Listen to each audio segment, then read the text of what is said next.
अस्सलामुअलैकुम दोस्तों, आज मैं आपके लिए चटपटी बहुत ही मज़ेदार सी गोश्त की तहारी बनाने की रेसिपी लेकर आई हूँ। आज मैं इसे बनाऊँगी हैदराबादी स्टाइल। तो ये बहुत ही खुशबूदार भी बनेगी, जूसी भी बनेगी और इतनी लज़ीज़ होगी ना कि आप जब इसे खाएंगे ना तो आपका हाथ नहीं रुकेगा खाते खाते, पेट भर जाएगा, गारंटी है। लेकिन आपकी नीयत नहीं भगेगी, इतनी कोई लाजवाब बनेगी। तो चलिए रेसिपी देख लेते हैं। तो यहाँ पर इसे बनाने के लिए मैंने प्रेशर कुकर में गोश्त को गला लिया, यखनी बना के तैयार कर ली। 1 किलो मैंने यहाँ पर गोश्त लिया था और जो यहाँ मैंने ज़्यादातर गोश्त लिया है ना वो चाँपे यहाँ पर लिए। तो बीफ का गोश्त यहाँ पर लिया था चाँप का और इसे अच्छी तरह से बॉईल कर लिया। बॉईल करते टाइम सिर्फ मैंने इसमें 1 चम्मच नमक डाला, 1 चम्मच सौंफ, 1 चम्मच साबुत धनिया और 1 कच्ची प्याज इसमें डाली है। तो गरम मसालों में तेज़पात के 2 पत्ते और 1 बड़ी इलायची डालकर हमने गोश्त को गला लिया। गोश्त गल जाने के बाद भी इसमें 3 गिलास के करीब यखनी मौजूद है। तो अब यहाँ पर हम एक बर्तन लेंगे खुले मुँह का और इसमें हम लेंगे 1 कप भर के कुकिंग ऑयल।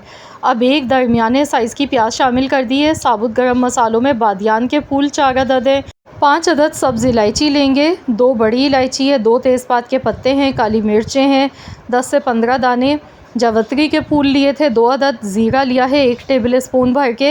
इसके साथ ही हमने लौंग यहाँ पर ले ली हैं। तो लौंग हमारे पास है 8 से 10। तो ये साबुत खड़े गरम मसाले सारे खुशबू के लिए आपने इसी तरह से इसमें शामिल करने हैं, क्योंकि इसमें हम कोई भी मसाला अलग से पीस के नहीं डालेंगे, ना इसमें गरम मसाला पिसा हुआ जाएगा। बस साबुत खड़े गरम मसालों की खुशबू से ही ये तहारी इंशाअल्लाह ताला हमारी बेहतरीन बनेगी। तो पहला स्टेप इसका यही है कि प्याज को अच्छा सा सुनहरा कलर आने तक आपने फ्राई करना है, तभी तहारी का जो कलर है ना वो बेहतरीन सा आएगा। तो आप देख सकते हैं प्याज का कलर जब इतना खूबसूरत सा आ चुका था, फिर मैंने इसमें 4 दरमियाने साइज़ के स्लाइस में कटे हुए टमाटर ऐड कर दिए, 2 टेबल स्पून भर के पिसा हुआ लहसुन अदरक का पेस्ट इसमें शामिल कर दिया। बस इसी तरह से अच्छी तरह से इसे मिक्स करते जाएंगे, भूनते जाएंगे। तो यहाँ पर देखिए मसाला हमारा भुन चुका है अच्छी तरह से। अब इसमें हम हल्दी पाउडर डालेंगे। तो यहाँ पर आधा टेबल स्पून भर के हल्दी का इस्तेमाल करना है।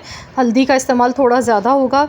1 टेबल स्पून पिसा हुआ धनिया, 1 टेबल स्पून कुटी हुई लाल मिर्चें, 1 टेबल स्पून नमक इसमें शामिल कर दिया। अब इन मसालों को अच्छी तरह से मिक्स करना है। तो हल्दी का इस्तेमाल थोड़ा सा ज़्यादा किया जाता है तहारी बनाते टाइम, इससे कलर गोल्डन और ख़ूबसूरत आता है चावल का। तो बस अच्छी तरह से इसे भूनते जाएंगे। अब हम इसमें गोश्त शामिल कर देंगे जो हमने बॉईल करके रखा था। तो यहाँ पर मैं गोश्त की बोटियाँ भी इसमें डाल गई हूँ और ये बहुत ही जूसी होता है चांपों का जो गोश्त होता है ना, इसीलिए मैंने ऑयल का इस्तेमाल भी थोड़ा कम किया, क्योंकि जो यखनी तैयार हुई है ना उसमें भी अच्छा खासा रोगन मौजूद है। ये बहुत ही जूसी गोश्त होता है और बड़ा ही लजीज़ लगता है इस तरह से जब हम बिरयानी, पुलाव या तहारी बनाते हैं उसमें। तो बस अब गोश्त की बोटियाँ डालने के बाद अच्छी तरह से इसे भूनते जाएंगे। जब इसकी अच्छी तरह से भुनाई हो जाएगी तो जो यखनी हमारी है ना बची हुई, तो यहाँ पर ये पूरी यखनी इसकी शामिल कर देंगे। तो यहाँ देखिए मैंने यखनी इसमें शामिल कर दी है। अब 1 किलो मेरे पास गोश्त है, 1 किलो ही चावल मैंने भिगो कर रख लिए थे, बासमती चावल के साथ मैं बना गई हूँ। तो यहाँ पर पानी जो है ना वो थोड़ा मुझे कम लग रहा है, तो इसमें थोड़ा सा पानी मज़ीद और ऐड कर लेंगे।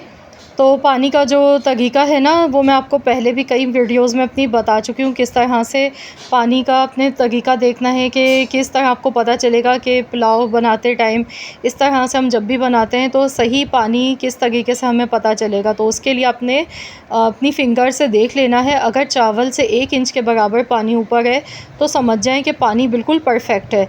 तो यहाँ मैंने नमक चेक किया, नमक यखनी में कम था तो मैंने मज़ीद और इसमें नमक शामिल कर लिया और इसे अच्छी तरह से मिक्स कर लिया है। अब इसमें पुदीना और साथ में साबुत हरी मिर्चें लास्ट में डालेंगे, अच्छी तरह से इसे मिक्स कर लेंगे। तो यहाँ पर देखिए चावल अभी काफ़ी ज़्यादा कच्चे हैं, तो चावल को गलने में थोड़ा सा टाइम लगेगा, क्योंकि ये सिर्फ 60% ही गले हुए हैं। तो थोड़े से पानी में मैं दम पे लगा गई हूँ ताकि बहुत ही जूसी और बेहतरीन से दम वाले ये चावल बन के तैयार हों, एकदम खिले खिले भी बने और सॉफ़्ट भी हों। तो यहाँ पर देखिए 15 मिनट के लिए मैंने दम पर लगा दिया था और देखिए पानी भी इसका बिल्कुल एकदम खुश्क हो चुका है। और यहाँ पर आप देख सकते हैं चावल बिल्कुल हमारे चिपके हुए नहीं हैं, बल्कि एक एक दाना खिला हुआ है और अल्हम्दुलिल्लाह बहुत ही जूसी और बेहतरीन से ये बन के तैयार हुए हैं। तो देखिए कितनी ज़बरदस्त हमारी गोश्त की तहारी दिखने में लग रही है, एकदम गोल्डन और बड़ी ही लाजवाब बन के तैयार हुई थी। बहुत ही चटपटी और मज़े की इस तरीके से ये बन के तैयार होती है। आप इसे पुदीना की चटनी वाले रायते के साथ सर्व करें, सलाद थोड़ा-सा बना लें साथ में, यकीन करें कि आपको मज़ा आ जाएगा खाने का।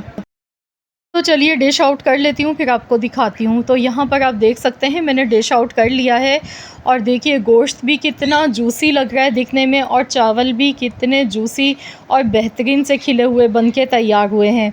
तो यकीन करें कि आप बिलीव नहीं करेंगे, ये बहुत ही लाजवाब और बहुत ही मज़ेदार बन के तैयार हुई थी। तो आप लोग भी अगर रूटीन से हट के कुछ ज़बरदस्त सा खाना चाहते हैं ना, तो इस रेसिपी को लाज़मी बनाएं और अपना फ़ीडबैक मुझे ज़रूर दें। मुझे पूरी उम्मीद है कि इंशाअल्लाह ताला ये रेसिपी आप सबको पसंद आई होगी। वीडियो अच्छी लगी है तो लाइक कर दीजिएगा, शेयर कर दीजिएगा।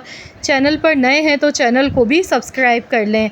मिलते हैं इंशाअल्लाह ताला एक और नई मज़ेदार सी यूनिक रेसिपी के साथ। तो जब तक के लिए अल्लाह हाफ़िज़।